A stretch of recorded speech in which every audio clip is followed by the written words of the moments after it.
welcome to Connected Conversations for Creatives, a place where creatives like you can learn, grow, and connect. I'm your host, Jennifer Carr. Now, what does it take to turn a passion into something more? What drives a person not only to create, but to share their creations with the world? Well, today we're going on a journey of transforming a creative hobby into a venture that reaches far and wide.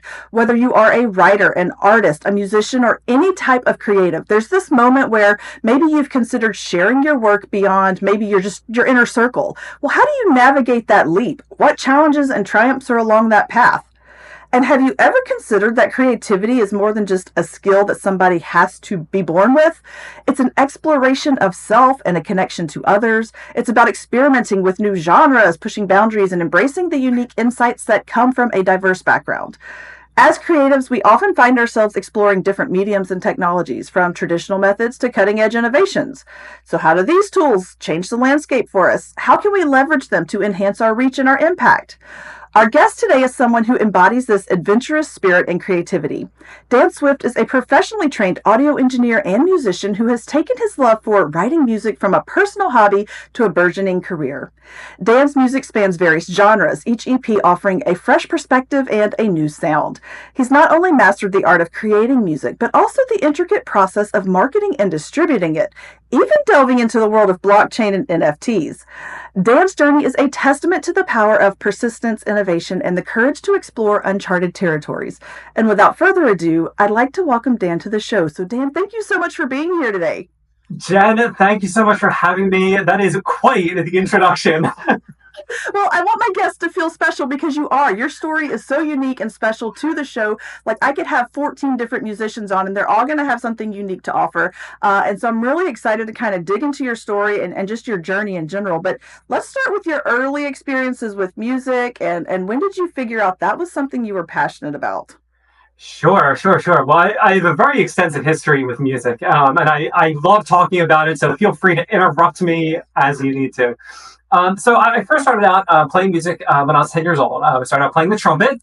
I did not have the stereotypical personality that goes with the trumpet player. I think people that were involved in the music scene will understand what I mean by that. Yep. But I started out playing that, and then once I got in high school, I picked up the guitar, kind of self-taught guitar, and also picked up electric bass and self-taught myself that as well. And at the time, as most high school students were at that point in time, you want to be in a band. And the bass was the one thing we were missing. So I decided to pick up the bass and learn it. This would have been in the late 90s. And at this point in time, bass music wasn't really easy to find. You could go to different music stores and get chord books for different artists and have the music, the chords. But for basses, you didn't normally have that. So I turned to the internet, and they had what was called tablature. So bass tab is what it was called. And you can find a very, very crude rendition of ASCII text files on how you're supposed to play a particular song. And it wasn't any kind of notation. It was just like, put your finger on the 3rd fret, then the 4th fret, then the 5th fret, whatever it was. So I started out with that. And then I discovered the world of MIDI. And I discovered that you can then take music, or you can take written music, convert it into digital music, and it has like that Muzak kind of feel. Anyone alive in the 90s remembers that Muzak in the various food stores or whatever. And then from there it went on. It was like, I can not only take things that I learned how to play and put them into the computer, I can make original compositions and put them into the computer as well. So I started doing that. I started with different electronic stuff. It sounded terrible in retrospect, but we all have to start somewhere. Right. And I went to college after that. I was a double major in music composition and audio engineering technology. And from there, I grew on that. I learned how to write classical music for classical instruments. So piano, saxophone, guitar, not guitar. That would be later. Low brass. I did the gamut, and I even had a debut for the full orchestra, and that was called An Introduction to Insomnia, and that debuted in 2003. And that was a really exciting time for me. And then from there, I just kind of took off as time would allow to continue writing and writing and recording and performing a little bit. I love that. So first of all, yes, you are correct about trumpet players. They do have a reputation. You do have to have a certain personality for that. That's really really a unique thing to say because I may myself play the trumpet, but that was not my first instrument of choice. My first instrument of choice was the clarinet. Then I moved to French horn, and then I picked up the trumpet. And I was like, so I have a multiple personalities, if you will. I love that. Yeah.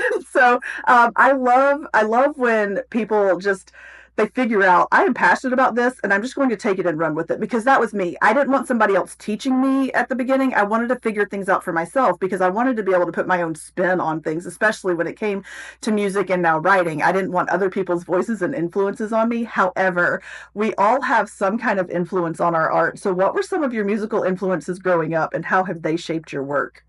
Wow. Okay. So first and foremost, one band I absolutely love is REM. Um, the earliest stuff. So my first introduction to them, I remember. You had these CD clubs. You had Columbia House Columbia Records. House was the one I was a part of. Me too. And I remember my a dear friend of mine, Bill, lived across the street from me, and we're still tight even today. And he was in it first, and he was like, this is what I like, Cause I was trying to explore my music a little bit, because I was at that age where you start to explore, and what music do I really like. And he introduced me to the album Green by REM, which had the song Stand, from the late '80s. But he also introduced me to Murmur, which was their first full length album, and Reckoning, which was their second full length album. And just incredible that college rock scene of the '80s was just really cool. It really spoke to me. And even as they continued to release more albums, Monster was an incredible album. I love the sound that came with it from the grunge scene. And then they started getting more into electronic things. So I really, really, really like REM. I like literally probably 99.5% of the songs they've written. Some are great, and only a handful are almost terrible. But I really like REM. I'm influenced by Queen. I really love Queen. Freddie Mercury had an amazing voice. The musicians themselves are just incredible. I'm inspired by They Might Be Giants. Elastica was a punk band from Britain. The Cure. And then more recently, which is still kind of in the past, there's Fish and Mo. And again, the musical background for me, it's just kind of like I would listen to anything: Schubert, Schumann, Beethoven, a lot of really, really great music. But when it comes to the music I write today, I think I draw a lot of that from my influences of REM and video game music, the electronics that come with that. That's pretty cool. So when you sit down and well, how do ideas come to you? Is it you're listening to a song, you're like, ooh, that inspired me to do something? Or what's your process like when you start working on a new project? I love it. So I'm going to start with the EP that I most recently have done. Okay, so it's a 4-track, if we can still call them tracks. It's a 4-track EP, and the one song is called "Penny Never Spent."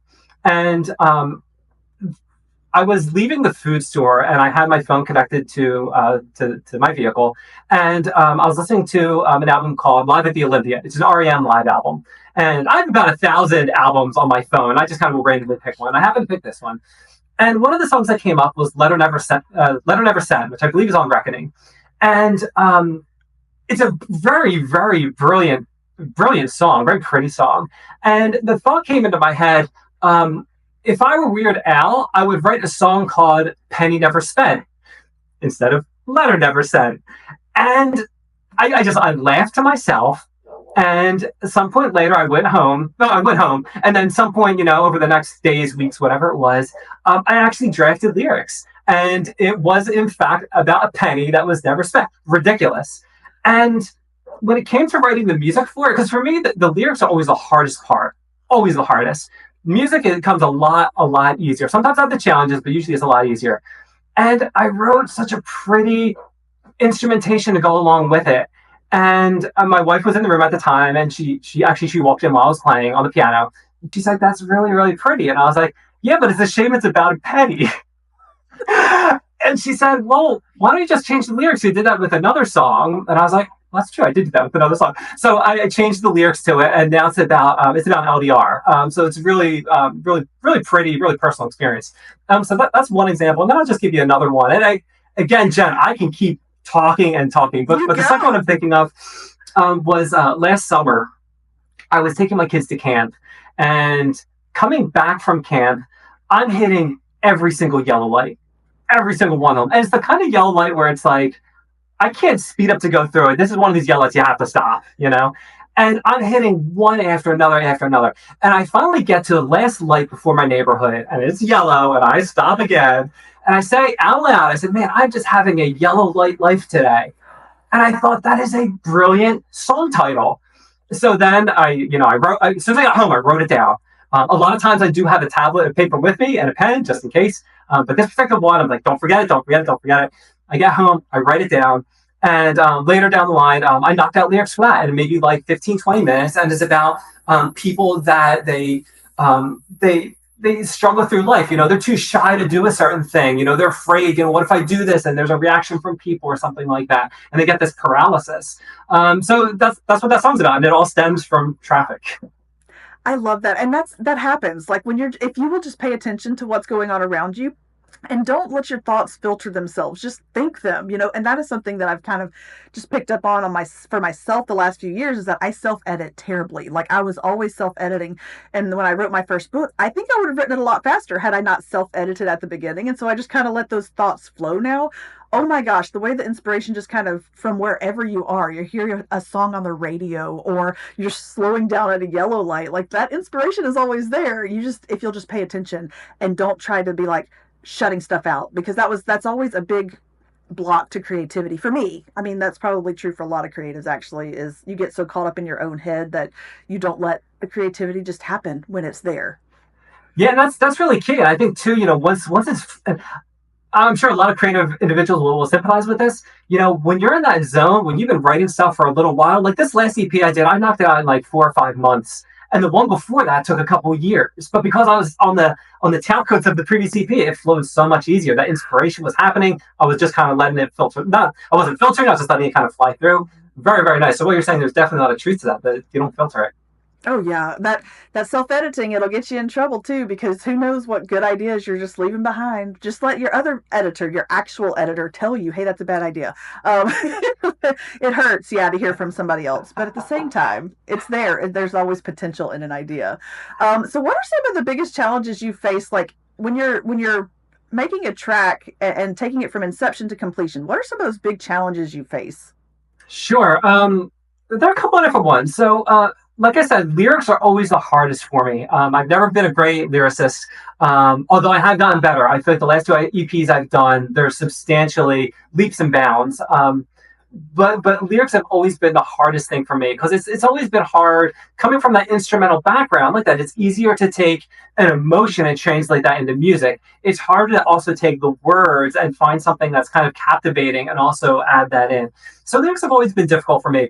But when I get the idea for something, it's a lot easier to then kind of run with that and see how can I develop that. So for instance, my previous EP called A Front Row Seat to a Second Life has a song "Secret Millionaire," and similarly, I was driving a car, and I thought I don't know, the idea just popped in my head, "Secret Millionaire," and I thought that would be another great title.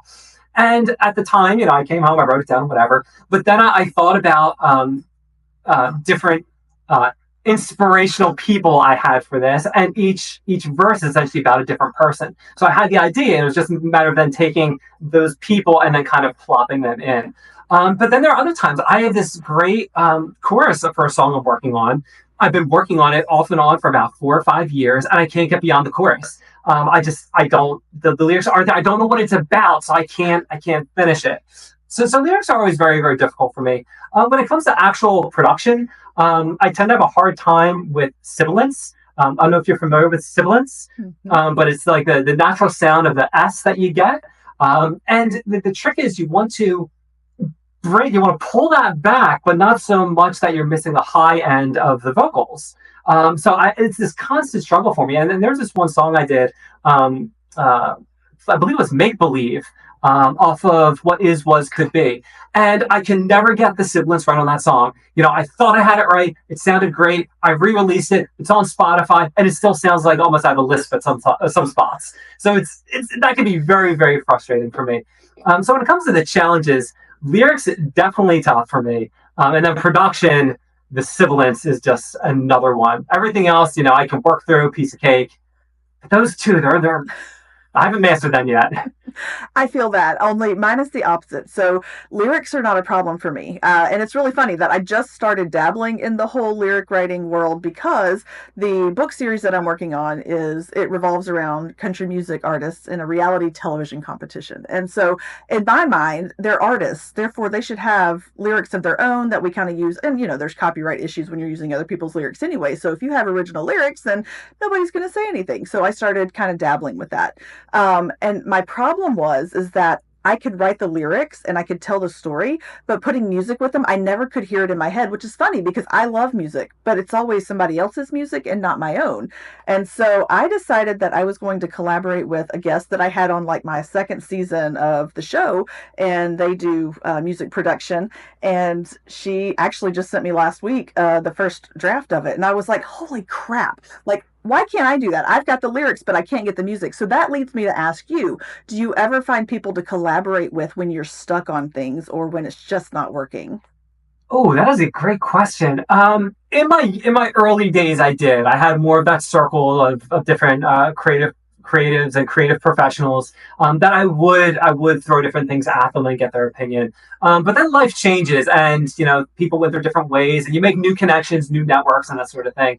But I do have a person I generally work with off and on, and it's more about just kind of like a general from a listener perspective. What do you think of this? Does this work? How do the vocals mesh with everything else? And again, just from a listener perspective, is this good? Does it have legs to stand on, or is it junk? What do you think? And then I get the honest feedback, and then I make changes based on that. And sometimes I get the feedback, and it's like, I hear what you're saying, but no. Oh yeah, we do that with, when I write a book, my book is going to beta readers in June because I need somebody else to read it and say, you've got a giant plot hole over here. Because in my mind, it's a full story, but I need them to look at it because sometimes you hear what you want to hear. Like, what it's supposed to sound like. So in your mind, that's what it sounds like. So yeah, no, it's like beta readers for an author. I totally get that. Yeah. So as an audio engineer and a musician, how do you balance the technical and creative aspects of music producing? Because I know for me, like when I'm in the podcast mode, the entire month that I'm recording, I can't write creatively. Like there's this block that I can't go technical to creative. Is that a problem for you? It is not, and only because I go through it in a very logical stage. So what I do typically first, I typically write all my lyrics first. And I've always done EPs because I have like short bursts of time. I don't have all this time to spend on a full-blown album. So I'll make sure I have all my lyrics first, or at least two and a half, three of the songs done. And then I'll start to think about the music. And then I write at the piano now. I used to write at a guitar, now I write at a piano. And then I iron out all the music, how it's going to go. And then from there, I take it into the computer. And then from there, I use a lot of the last album I did, actually, aside from the vocals, it was all electronic. I'm using all virtual instruments. I'm using samples. Nothing is analog. And it alleviates so much more of the frustrations for me. Because you have a guitar that's just slightly out of tune. You think it's in tune, and you discover, no, it's slightly out of tune. Now you have to go back and re-record. And my time is already so short as it is. I don't have time to be messing with that. For me, it's about the sound and the music. I don't want to have to deal with something as arbitrary as, perfect intonation, because that is super important. You can't have something that's out of tune. So then again, onto the computer, I'll play it in, usually with a MIDI controller. And then from there, I'll start to orchestrate it. What instruments am I going to have? Is it a piano ballad, or is it like a 90s rocker? Or is it something a little more, they might be giant sounding, where it's, just kind of a mishmash of things that you wouldn't necessarily think of, but you put them all together. It's like, that sounds kind of interesting. That's awesome. So let's shift into the distribution and kind of marketing of your work, because I actually had no idea that blockchain and NFTs was something that artists could plug into until, oh my gosh, it's either season 1 or season 2 of my show that I talked to somebody who literally, he was saying, this is the new thing for artists. Like, this is the new big thing. And I thought, that sounds crazy. You're actually the only other person I've talked to that says, hey, this is a great idea. So what drew you to these technologies and how do you use them? Sure. So I've actually been very interested in blockchain since I heard of since Bitcoin first went mainstream. The first time it broke the news, I was like, "What is this?" And at the time, it's like, "Well, that's an interesting idea," but whatever, and kind of threw it aside. And then I think the next time I heard of it was maybe 2016, I think, where it was gaining popularity. I don't know how much you're familiar with Bitcoin and Yeah, blockchain technology. lots. Yeah. Okay, so it was during, I guess it was probably the bull run of 2016, I guess, during that cycle. And again, it was one of these things like, oh man, I wish I'd gotten into this sooner. This is something. I really think this is going to be something. And then 2020, the same thing happened. And at this point, I really started to research. And at this point, I discovered there are all kinds of other tokens out there, all kinds of other blockchains out there. And my mind just blew up. I had no idea it was such a large landscape. And I discovered that NFTs blew up around that same time, 2020, 2022, somewhere in that realm. NFTs got very popular from an image perspective. People creating images and releasing those NFTs. And then I discovered that there was I don't have it in front of me, but I want to say is it Sick Music? I want to say. You can edit this. Let me just look this up real quick because I do have a note on it.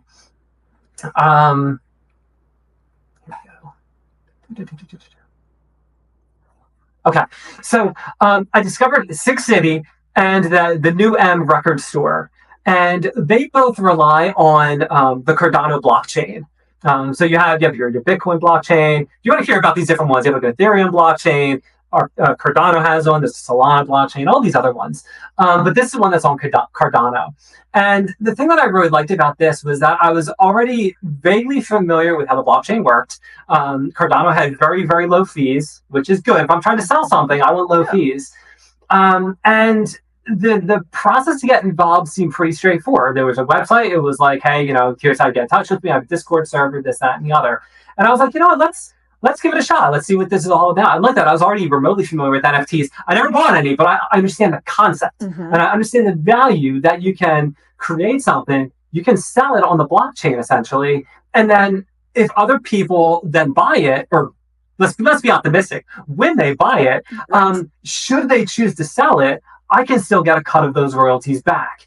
And that's big for me because, to detour for a second, I'm not a huge gamer, but I'm a casual gamer. And, sometimes I'd get different gift cards for different digital stores. And you might, plunk down $5, $10 for like some kind of add-on to a game or an accessory for the game or whatever.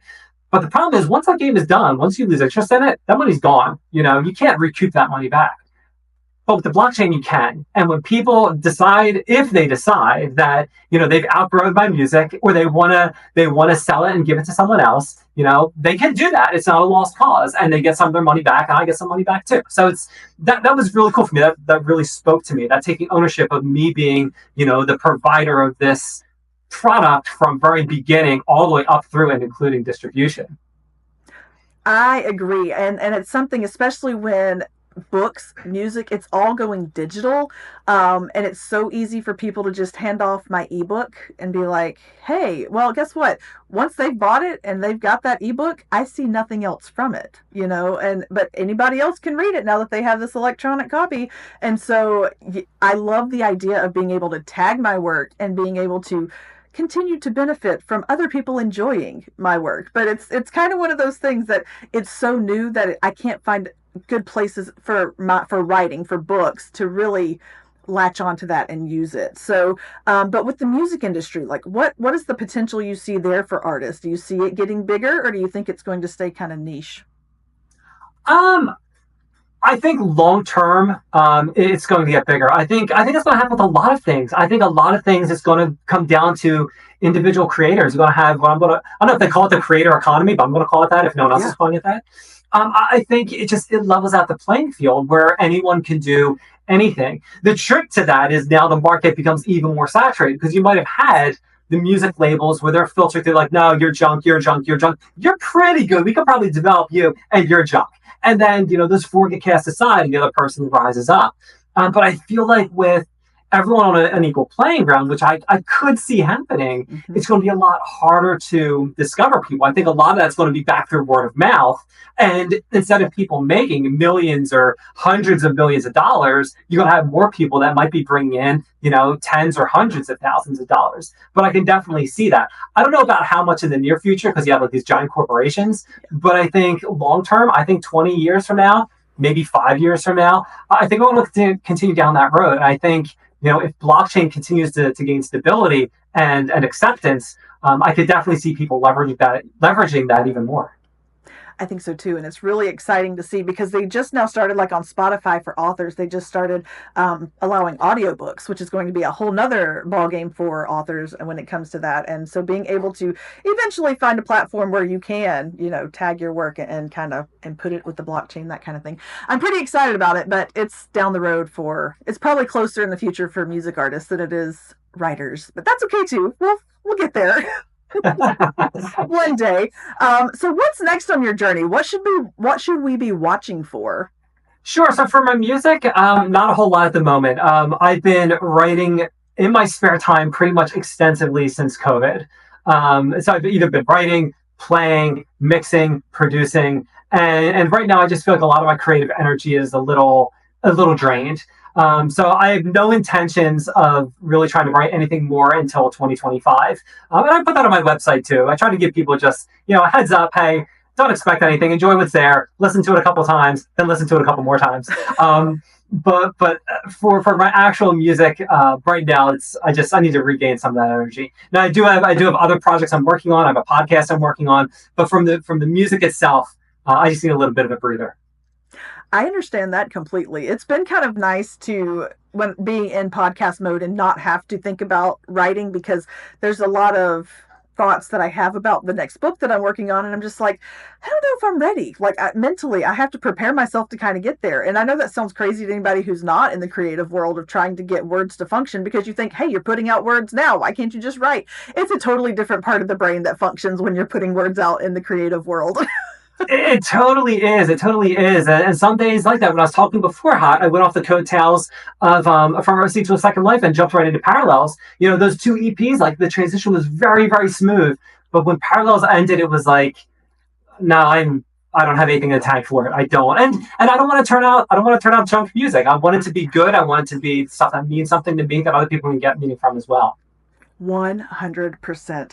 Okay, Dan, we are to the point of the show where we're going to flip the script. You are now the host of Connected Conversations for Creatives, and I am your guest. So take it away. All right. So how did you get started as a podcast host? Let's start there. It was completely selfish in the sense that I had a lot of questions. I have not always been an author. I started in 2021. I started writing and it became a book. And I thought, now what do I do? And so I started thinking, how can I get other people to talk about what I need to do next and their experiences while also not looking like I'm just using them for their information? So I started a podcast and I was like, we'll just share information. You share about your work and you tell me all the answers that I need. So it became like, a mutually beneficial situation. And we're on season 3, just, starting out here. And yeah, it's been a really exciting adventure. Do you have any formal training as a podcast host at all? I do not. Unless you count the fact that I was a teacher and marriage and family counselor, that, there's people aspects that, yes, I do have, public speaking experience and that kind of thing. But podcasting, no, that has been a learn by the seat of your pants kind of experience. And, you can tell along the way that things have gotten better. So, as a podcaster, what was the one of the biggest lessons you've learned that you think to yourself, oh man, if I knew this when I first started, what would that be? Double screening your guests is not always enough. Sometimes you need a couple of extra moments or maybe a face-to-face before saying, I think you'd be a good fit for the show. And I've got so many stories. I mean, I've recorded a lot of interviews and they've all made it on the air. Some of them went from an hour long to 15 minutes because of the editing that I've had to do. So, be careful who you invite on your show, and make sure you know what you're getting into, and add a disclaimer that it's not guaranteed to air if you go off the rails.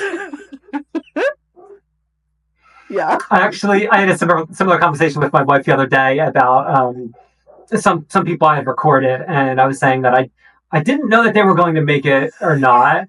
And she said, "Well, did you tell them they were going to be?" And I was like, "I did." Mm-hmm. So I need to iron all of that out. But I understand what you're saying. I get that. And it's so funny because you don't know. Like, people come to me through podcastguests.com or something like that. And so they're filtered that way. And I go through, I mean, for this season, when I opened it back up, I had over 150 people say, "Hey, I'd love to be on your show." And I'm like, I am not talking to 150 people, because there's no way that many people would actually fit. I mean, I've had Sure. people say, "I'm a palm reader. Can I be on your show?" And I'm like, that is creative, but no. You know, I had a pet psychic want to be on my show, and I was like, that sounds real creative, but no. And so you kind of have to weed them out that way. But then I send my own screening form, and I'm like, hey, let's talk about how you could contribute to the show. And most of the time, it's positive. There are a couple that they sound real good on that side of things, and then they show up, and I'm like, wow, this was not what you said. Like, it was a bait and switch almost. Yeah, no pet psychics yet though broke through, but I've had some doozies. I mean, anyway. Okay, well, Dan, thanks so much for hosting. I want to ask you a question, and I want you to tell the listeners, how can we connect with you? Absolutely. So I'm going to give two different ways. As a musician, composer, danswift.com. It's like Taylor Swift, but it's Dan Swift. No relation, unfortunately.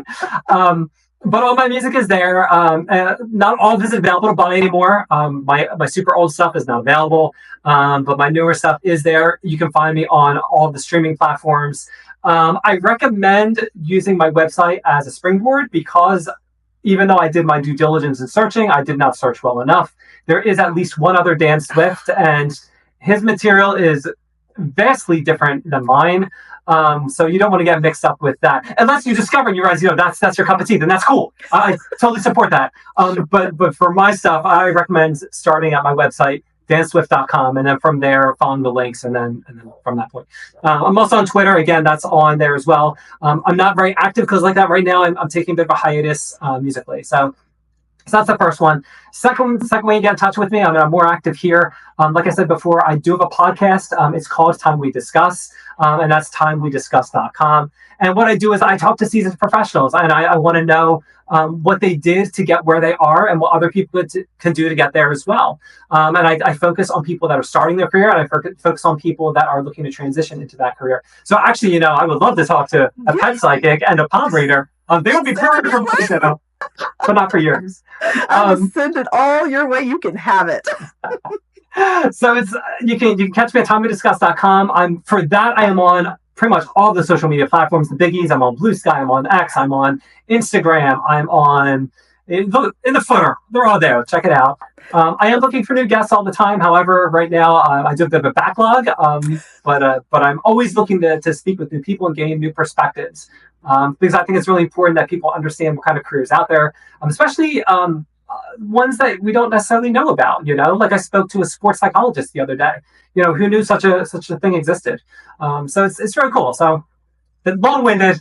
That's how you get in touch with me. No, I think that's great, and we'll make sure it's all in the show notes, and they'll just be able to click a link and find you. And I have one final question, and granted, it's your exit ticket, so answer it and you can leave. Don't answer it, and we're here all day. And I know you have places to be. So, are you ready for your big question?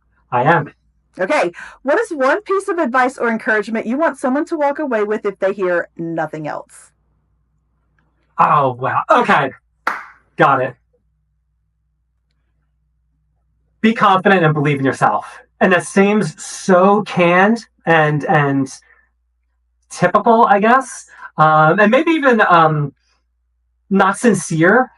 But I've said this a number of times on my podcast. I wish I had the confidence now 20 years ago, because if I did, I'd like to believe I would be so much in such a better place. And I'm in a good place now, very happy, but I could be even more successful, and not having the confidence when I was a young adult, I feel like, it's so easy to, be afraid of what are people going to think? What if they say no? And it's so easy to fall into that trap, that nagging voice in your head. And don't listen to it. Just do it.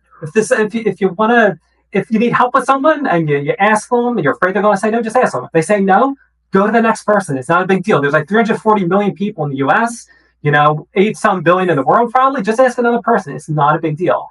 Not going to be for anything. It could be distributing your music. You spoke before about writing and being vulnerable. And I was speaking to another musician, and I completely agree with that. He said the same thing. When you're putting your music out there, when you're putting your lyrics out there, especially if it's a personal connection, it can feel very vulnerable. What are people going to think about me when they realize I'm writing about this?